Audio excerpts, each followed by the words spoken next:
Hola, antes de continuar vamos a hacer un pequeño repaso del vídeo anterior. Nos ha tenido que quedar muy claro las distintas leyes de Newton, sobre todo la segunda, que nos dice que el sumatorio de fuerzas es igual a masa por aceleración.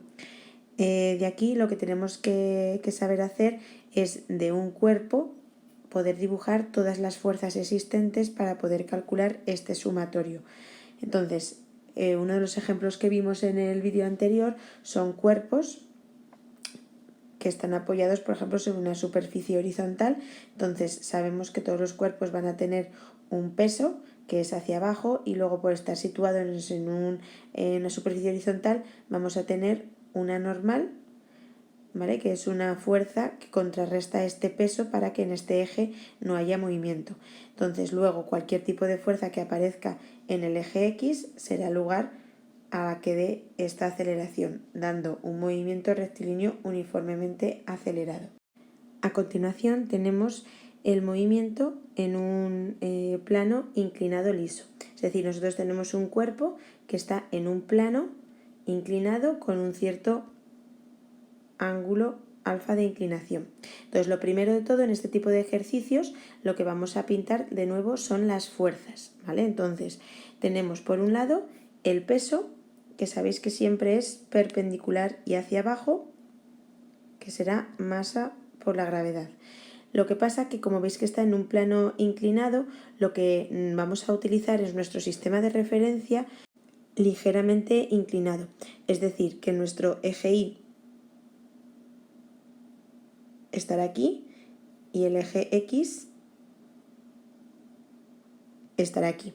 Entonces, este vector, que es la fuerza que va hacia abajo, que es el peso, ¿vale? Si nosotros lo vamos a descomponer en nuestro componente Y y nuestro componente X, nos quedará de la siguiente manera. Esta será nuestro componente en el eje X, ¿vale? ¿De acuerdo? Será Px, y luego este será nuestra componente en el eje Y, Pi. Así pues, nosotros por ahora en el eje X lo que tenemos es el Px, y en el eje Y, Pi. ¿Qué más cosas o más fuerzas tenemos en el eje Y? Pues como está situado encima de una superficie, pues tenemos la normal, ¿vale? Que la vamos a pintar así, que contrarresta por tanto el efecto del Pi, para que en este eje Y vemos que no hay ningún tipo de movimiento. Por tanto, lo único que tenemos de fuerzas en este cuerpo que lo que hace es el movimiento es el Px. Por eso, de antemano, si nosotros tenemos un cuerpo que está sobre un plano inclinado, lo que va a hacer es caer hacia abajo. ¿Por qué cae hacia abajo? Pues está explicado de esta forma con toda la decomposición de las fuerzas. Nosotros la única que vamos a hacer que caiga hacia abajo es esta Px, ¿vale? Porque esta Pi se va a contrarrestar con la normal. Entonces es muy importante que en estos ejercicios de nuevo hagamos dos diferencias, una sea en el eje Y, ¿vale? Que utilizaremos sumatorio de fuerzas masa por aceleración, y otro en el eje X, que lo mismo, sumatorio de fuerzas masa por aceleración. En el eje Y nosotros vamos a tener para un lado menos Pi, yo pongo en negativo, ¿vale? Porque va hacia abajo, y luego más la normal, y será igual a 0, ya que en el eje Y no tenemos ningún tipo de aceleración, no tenemos movimiento, porque el cuerpo, ¿vale?, no se mueve ni hacia arriba ni hacia abajo, ¿vale? Entonces, por tanto, de aquí sacamos que Pi es igual a la normal, en este caso particular. Y luego en el eje X, si os fijáis, lo único que tenemos es el Px, por tanto será Px masa del cuerpo por la aceleración. Y de aquí sí que podremos obtener cuánto es la aceleración de este sistema, de este cuerpo que tendrá este recorrido, ¿vale? La aceleración hacia abajo, porque de por sí cae hacia abajo. Y así podríamos obtener el valor de la aceleración. Entonces, ahora, ¿cómo una vez tenido este peso obtenemos el PI y el PX? Pues utilizando la trigonometría. Es importante que el ángulo de inclinación, ¿vale?, es este alfa de aquí. Vamos a ver a qué otro ángulo corresponde. Si os fijáis, este, su perpendicular sería esta otra. Y esta de aquí, su perpendicular sería esta de aquí. Entonces, el ángulo que hay entre esta y esta es alfa, pues el ángulo que hay entre esta y esta, que son las perpendiculares, es decir, este ángulo de aquí, también es alfa, ¿vale? Entonces, por tanto, podemos poner que este de aquí es también el ángulo alfa. Con esto vamos a poder sacar, lo voy a intentar poner fuera, ¿vale?, para que lo veáis más claro, que yo tengo el P, ¿vale?, y aquí tengo PI. Entonces, este sería PX y este alfa, ¿vale? Este triángulo de aquí, este de aquí, sería este, ¿vale? Entonces, por tanto, utilizando la trigonometría, puedo obtener que el seno de alfa será igual a cateto opuesto, que es PX, partido de hipotenusa, que es P. Entonces, PX partido de P, con lo cual PX lo puedo obtener como P multiplicado por el seno de alfa. Y luego coseno de alfa es cateto adyacente, que sería PI partido de P, por lo tanto PI es igual a P coseno de alfa. De esta manera yo obtengo ya, sabiendo el peso de este cuerpo, puedo obtener ya sus componentes en el eje Y y sus componentes en el eje X, que son los que realmente vamos a utilizar en los distintos problemas, puesto que nuestro sistema de referencia son estos ejes de coordenadas. Para que lo entendáis mejor, vamos a hacer el ejemplo número 3, que nos dice: ¿qué fuerza paralela a un plano inclinado de 37 grados hay que aplicarle a un cuerpo de 4,5 kilos para que se mantenga en reposo sobre él? Es decir, yo tengo un plano inclinado, que el ángulo nos dicen que es 37 grados, ¿vale?, en el que tenemos un cuerpo cuya masa es de 4,5 kilos, y para que se mantenga en reposo sobre él, es decir, que este cuerpo, su velocidad sea 0, ¿vale?, se mantenga en reposo, lo que significa también que la aceleración sea igual a 0. Entonces, lo primero siempre consiste en hacerse el dibujo y pintar las fuerzas correspondientes. Por tanto, tenemos por un lado lo que es el peso, que es siempre perpendicular, que es masa por la gravedad, ¿vale? Masa sería 4,5 y la gravedad 9,8. Por lo tanto, podremos calcular este peso, que es 4,5 por 9,8. dando 44,1 newtons. Realmente este peso o esta fuerza no nos sirve, porque nosotros, como vamos a utilizar nuestro eje de coordenadas, que es este, el eje Y, y este, el eje X, pues vamos a descomponer este peso en sus componentes, ¿vale? Esta de aquí, que sería el PI, y esta de aquí, que sería el PX. Para obtener estos valores sabemos que este ángulo de aquí es alfa, ¿vale?, 37, entonces utilizando que el seno de 37 es cateto opuesto, que sería PX partido de P, con lo cual PX es 44,1 por el seno de 37. dando 26,54 newtons.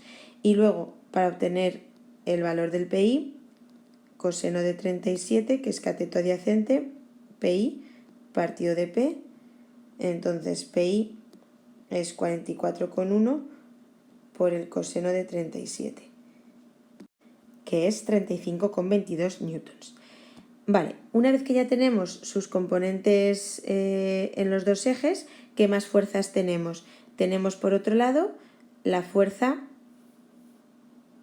que es la normal por estar situado sobre una superficie, y ya no tenemos ninguna más. Entonces, si os fijáis en el eje Y, ¿qué es lo que tenemos? La normal, IPI, y en el eje X tenemos el PX. Si solamente tuviéramos estas, ¿qué es lo que haría el cuerpo? El cuerpo, al tener esta fuerza hacia abajo, se deslizaría y caería. Pero nos dice en el problema que qué fuerza paralela al plano inclinado hay que aplicar. Evidentemente, si nosotros tenemos una fuerza hacia abajo, para poder compensar esta fuerza hacia abajo, nosotros lo que tenemos que hacer es darle una fuerza hacia arriba, para que así compense el PX y no se mueva.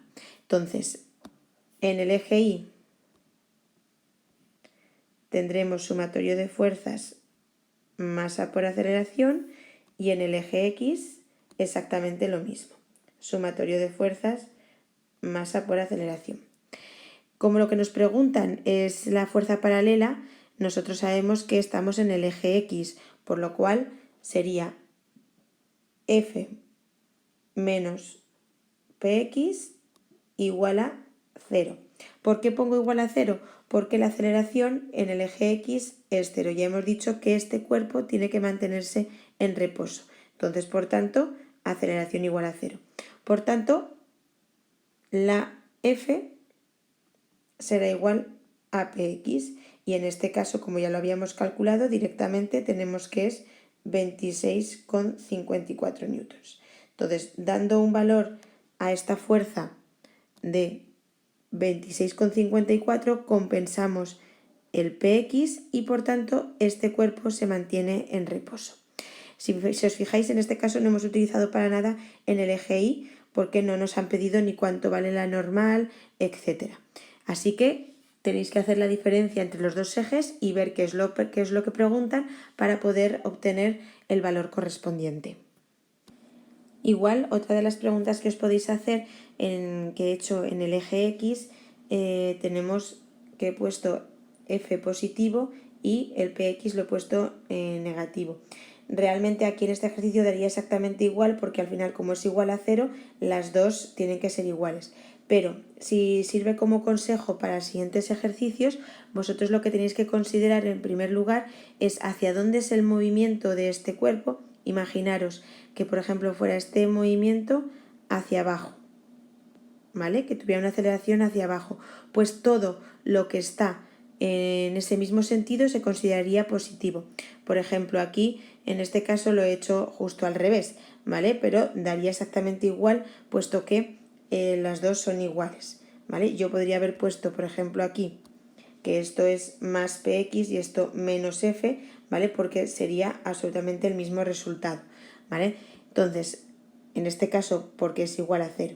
Pero en los siguientes ejercicios, si vosotros consideráis que la aceleración o el sentido del movimiento va, por ejemplo, hacia abajo, todo lo que vaya en el mismo sentido se considera positivo y todo lo que vaya en sentido contrario se considera negativo. Entonces es muy importante saber y dibujaros hacia qué lado va nuestro movimiento para considerar luego las cosas positivas y las cosas negativas. A continuación tenéis el ejemplo 4 para que lo intentéis vosotros. Dice que un cuerpo es lanzado hacia arriba por un plano inclinado de 20 grados con una velocidad de 2,6. Que describáis el movimiento, calcular distancia recorrida, etc. y la altura máxima. Simplemente os voy a iniciar el ejercicio en el que vosotros tenéis que hacer este dibujo, ¿vale? Del plano inclinado 20 grados y el cuerpo. Y dibujar todas las fuerzas. Acordaros siempre el peso, ¿vale? Con sus componentes PI y PX, ¿vale? El cuerpo es lanzado hacia arriba con una velocidad, ¿vale? Entonces, si simplemente pensáis por lógica, al principio este cuerpo subirá hasta que se pare y luego evidentemente volverá a bajar. ¿Por qué hace este movimiento? Porque si os fijáis, la única fuerza que existe en el eje X es la que va hacia abajo, el Px, ¿vale? Entonces, por tanto, al principio nosotros tenemos que sube hacia arriba, llega a una velocidad, pero luego cae por este efecto de la componente X del peso. Entonces tendrá una cierta aceleración, es decir, un movimiento rectilíneo uniformemente acelerado, y con las ecuaciones correspondientes podréis calcular la distancia recorrida o, en el supuesto caso hacia arriba, la altura máxima alcanzada. Para ver el último punto de este tema, os voy a hacer primero pues una pregunta para haceros un poco pensar. Imaginaros que tengo una pelota, una canica, por ejemplo, ¿vale? Y lo lanzamos con una cierta fuerza hacia la derecha. ¿Qué es lo que pensáis que va a ocurrir? Realmente, pues la pelota, ¿vale? O la canica adquirirá pues un cierto movimiento, ¿vale? Hacia la derecha, pero supongo que pensaréis que en algún momento se parará. Claro, y la pregunta es, ¿por qué se para? En principio, si no tenemos ninguna otra fuerza y según las leyes de Newton, debería de estar siempre en movimiento. Pero seguro que se os ha venido a la mente que se para pues porque hay rozamiento.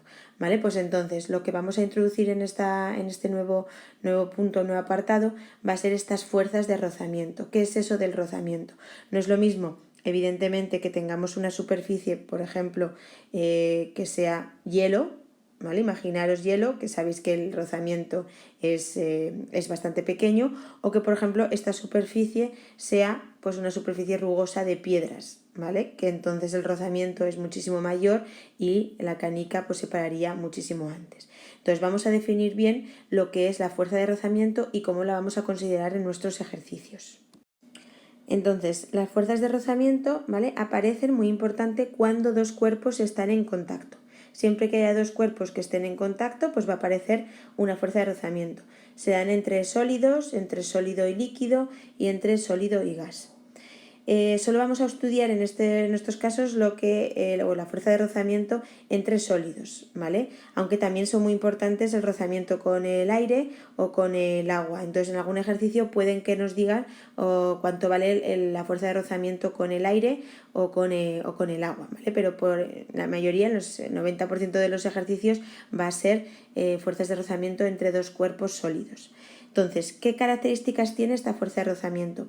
Que es paralela a la superficie de movimiento, se opone al sentido del movimiento y depende del tipo de superficies que están en contacto. Lo que os decía antes, no es lo mismo tener pues un hielo, por ejemplo, en la superficie de hielo, o una superficie rugosa, etcétera, ¿vale? Ya que el valor correspondiente será distinto.